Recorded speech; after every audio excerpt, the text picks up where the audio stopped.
প্রকৃতি, পাকা ধান, দুপাশে দেখতে পাচ্ছেন পাকা ধান, আর মাঝখানে আইল, দুটো ধান ক্ষেত, এর মাঝ দিয়ে আপনি হেঁটে যাচ্ছেন খালি পায়ে ঘাসের উপর দিয়ে। কখনো কি ইট পাথরের নগরে বসে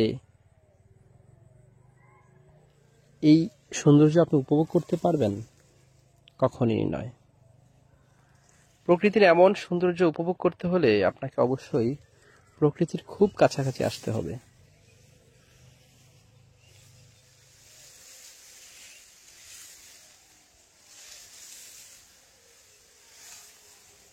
পাকা ধানের গন্ধ, এই যে দেখতে পাচ্ছেন একটি পাখি বসে আছে, এর আশপাশে কোনো পাখি নেই, শুধু সে একাই বসে আছে।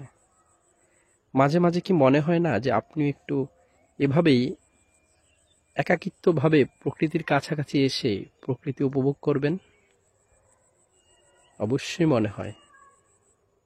মনে হওয়ারই কথা, কিন্তু আমাদের দৈনন্দিন ব্যস্ততার কারণেই আমরা আসলে শহর থেকে গ্রামে এসে এভাবেই প্রকৃতি উপভোগ করার সময় হয়ে ওঠে না।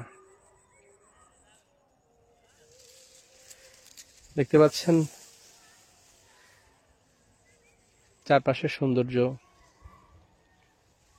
কিছুক্ষণ পরেই সূর্য হেলে পড়েছে, কিছুক্ষণ পরেই সূর্য আরো নুয়ে পড়বে,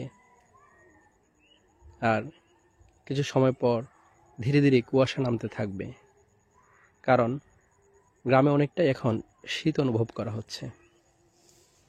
এমন সৌন্দর্য দেখতে হলে অবশ্যই আপনাকে গ্রামে আসতে হবে।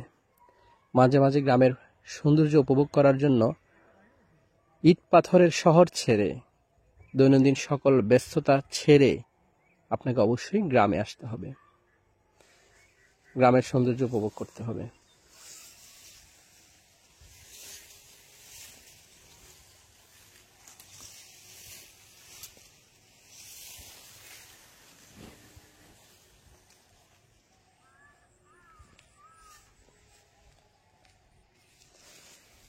এই যে দেখতে পাচ্ছেন পাশেই ইঁদুর গর্ত খুঁড়ে রেখেছে ধান খাওয়ার জন্য। কখনো কি শহরে বসে এই সৌন্দর্য আপনি উপভোগ করতে পারবেন? কখনই নয়। অবশ্যই সময় করে প্রকৃতির কাছাকাছি আসা উচিত।